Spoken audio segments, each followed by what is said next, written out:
여러분 안녕하세요. 돈 버는 얘기하는 챔입니다. 오늘은 이제 저번 시간에 우리가 주식이 뭔지 얘기를 했었죠. 삼성전자 주식을 산다는 거는 이재용 부회장님과 동업을 하겠다라는 의미와 같다라고 말씀을 드렸어요. 내가 투자할 만한 회사를 고르는 거는 내가 어디랑 동업을 할지, 어떤 회사랑 동업을 할지 결정하는 과정과 같다라고 말씀드리면서 그러면 당연히 동업할 때는 이 회사가 어떤 아이템을 가지고 장사를 하는지 보는 게 중요하겠죠. 그래서 그런 데이터들을 어디서 볼 수 있는지 말씀을 드릴 건데요.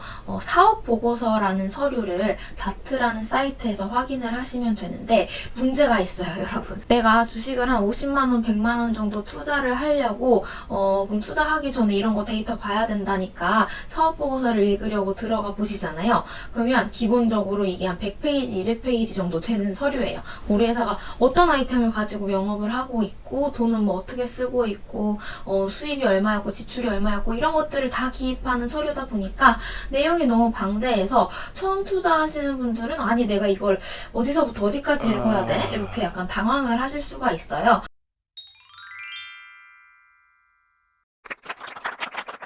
초보분들이 처음에 이 회사에 대해서 어떤 일을 하는 회사인가 기본적으로 파악하실 때 도움이 될 수 있는 항목들을 정리를 해서 말씀을 드리도록 할게요. 또 오늘도 사이트를 소개시켜 드릴 텐데 다트라는 사이트고요.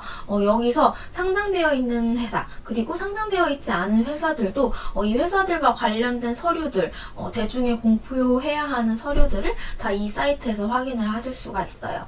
여러분들이 맨 처음에 투자를 하실 때 확인하셔야 하는 서류의 이름은 사업보고서라는 이름입니다.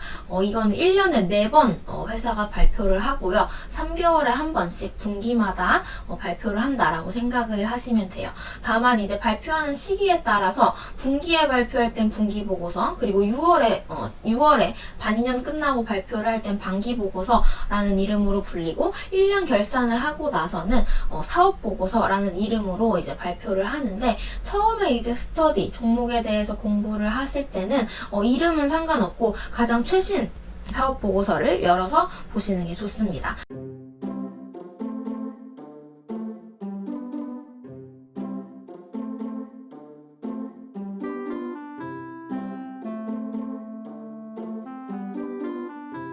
그래서 요 이제 서류를 눌러서 우리가 쭉 확인을 해 볼 텐데 눌러서 보시면 아시겠지만 내용이 굉장히 방대합니다. 뭐 100페이지, 200페이지 정도 되는 내용인데 이걸 다 우리가 일일이 언제 읽고 있겠습니까, 여러분? 우리 빨리 공부해가지고 이제 종목 뭐 50만원, 100만원이라도 짜고 싶은데 이거 다 공부하고 있기가 너무 힘들단 말이죠. 그래서 처음에 투자하시는 분들한테 좀 권해드리는 부분은 사업보고서 중에서도 파트 2 사업의 내용 부분을 먼저 보시고 이 회사가 일단 어떤 아이템을 가지고 영업을 하는 애인지를 먼저 파악을 빨리빨리 하실 필요가 있다라고 말씀을 드리는데 이 사업의 내용 부분도 내용이 굉장히 길어요. 그리고 다 글로 되어 있어서 아마 처음 읽으시는 분들은 읽다가 지쳐서 이거 내가 꼭 주식을 이렇게까지 해야 되나 라는 생각이 드실 수 있어요. 그래서 제가 말씀드리는 3가지 항목을 중점적으로 보시면서 데이터를 빨리빨리 필요한 부분만 캐치를 하시면 좋을 것 같은데 첫 번째로 이 회사가 어떤 사업 부문을 가지고 있고 예를 들어서 삼성전자는 핸드폰도 만들고요. 반도체도 만들고 뭐 가전들도 만드는 회사예요. 그러면 얘네는 가전사업 부문, 반도체 사업 부문, 뭐 핸드폰 사업 부문 이렇게 부문이 나눠져 있을 거예요. 그러면 여러분들이 관심 있으신 회사도 사업 보고서를 열어보시고 어떤 사업 부문을 가지고 있는지를 먼저 확인을 하셔야 됩니다. 그리고 사업 부문이 되게 여러 개다. 삼성전자가 지금 4, 5개 정도 사업 부문 가지고 있는데 이것도 되게 많은 편이거든요. 일반적으로 작은 종목들은 1개 사업 부문 갖고 있는 경우도 많아요. 근데 사업 부문이 여러 개다라고 하는 경우에는 이 5개 사업 부문 중에서도 어디서 매출이 많이 나오는지 어디서 이익이 많이 나오는지 그 비중들을 확인을 하셔야 돼요. 단적으로 삼성전자는 아까 말씀드렸다시피 핸드폰, 반도체, 가전, 디스플레이, 하만이라는 5개 부문을 가지고 있는 회사인데, 매출액을 기준으로 하면 다른 이제 사업 부문들은 20% 이하의 이제 비중을 가지고 있는 반면에, 반도체와 핸드폰 사업 부문은 매출액 기준으로 비중이 40%에 가까운 사업 부문이에요. 그래서 어떻게 보면은 삼성전자는 5개의 사업 부문을 가지고 있지만, 중요도로 따지면 반도체 사업 부문과 핸드폰 사업 부문이 중요하기 때문에 이 반도체와 핸드폰 사업 부문에 대한 설명을 중점적으로 사업 보고서를 읽으실 필요가 있겠죠.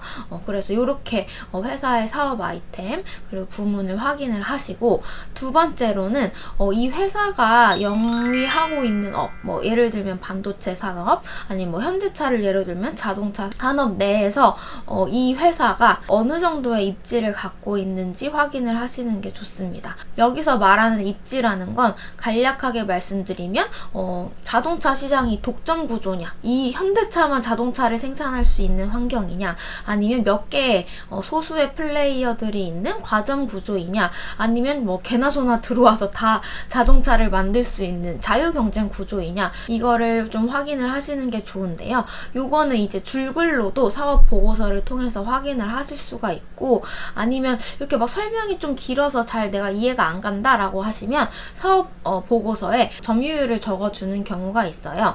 그러면 따로 설명이 없더라도 뭐 예를 들어 삼성전자의 반도체 부문 시장 점유율이 뭐 40%, 50%에 가깝다라고 하면 이 숫자만 보고도 얘는 굉장히 높은 점유율을 차지하고 있기 때문에 경쟁 구도 상에서 우위에 있다라고 우리가 판단을 할 수가 있겠죠. 이렇게 독과점 구조 혹은 자유경쟁 구도에서 탄탄한 입지를 가지고 있는 회사들은 일반적으로 이제 뒤에 말씀드리겠지만 수익성이 좋은 회사들이 많아요. 저는 개인적으로 독과점 구조에서 영업을 하는 회사들을 굉장히 좋아합니다. 그래서 여러분들도 이 시장 환경, 이 회사가 영업하고 있는 시장 환경을 좀 확인을 해보시는 게 좋을 것 같고요. 마지막으로는 업황 민감도를 확인을 하시는 게 좋은데, 예를 들어서 삼성전자처럼 막 수출을 많이 하는 뭐 가전이라던가 반도체라던가 해외에 많이 팔죠. 이런 수출을 많이 하는 회사와 우리나라에서 영업을 하는 내수를 위주로 하는 기업, 대표적인 게 통신회사가 있겠죠. 뭐 KT, SK텔레콤, LG유플러스는 어차피 우리나라 사람들이 내는 통신비로 이제 실적을 올리고 먹고 사는 구조인데, 수출을 위주로 하는 삼성전자, 현대차에 비해서 내수를 중심으로 하는 회사들이 좀 더 경기 변동에 대한 민감도가 낮다라고 생각을 하시면 돼요. 어떤 회사의 경기 변화에 대한 민감도 같은 경우에는 이 회사가 어떤 업종에 속해 있는가에 따라서 좌지우지 되는 경우가 많은데요. 요 관련된 내용은 제가 또 추후에 영상을 제작을 해서 내가 관심 있는 종목이 경기 변동에 민감한지 아닌지 판단하는 법에 대해서 또 말씀을 드리도록 하겠습니다. 그러면 이 사업 보고서를 통해서 이렇게 필요한 데이터를 쏙쏙 우리가 뽑아서 삼성전자가 어떤 사업 부문을 가지고 있고 각 사업부의 비중은 어떻고 반도체나 가전 사업을 하는 게 시장 내에서 얼마나 지위를 가지고 얘네가 영업을 하고 있는 상황인지를 파악을 하시고, 마지막으로는 경기 변동에 민감한 산업에 속해 있는지 아닌지를 판단을 하시면 되겠습니다. 그러면 이렇게 사업 보고서 분석을 통해서 얘가 대충 이제 어떤 일을 하는 회사구나 라는 거를 파악을 하셨죠. 그러면 이제 얘가 이런 아이템을 가지고 얼마나 지금 돈을 잘 벌고 있는지를 판단을 하시는 게 다음 스텝입니다. 그래서 이제 다음 영상을 통해서 회사가 이제 벌어들인 돈을 우리도 가계부를 쓰듯이 회사도 매출을 얼마를 기록해서 비용이 얼마가 나가고 이익이 얼마를 기록했다라는 내용을 재무제표라는 서류를 통해서 공시를 하고 있어요. 그래서 다음 시간에는 이 재무제표 읽는 기본적인 방법들에 대해서 말씀을 드리도록 하겠습니다. 오늘 준비한 부분은 여기까지고요. 다음 주에도 좋은 컨텐츠 가지고 찾아오도록 하겠습니다.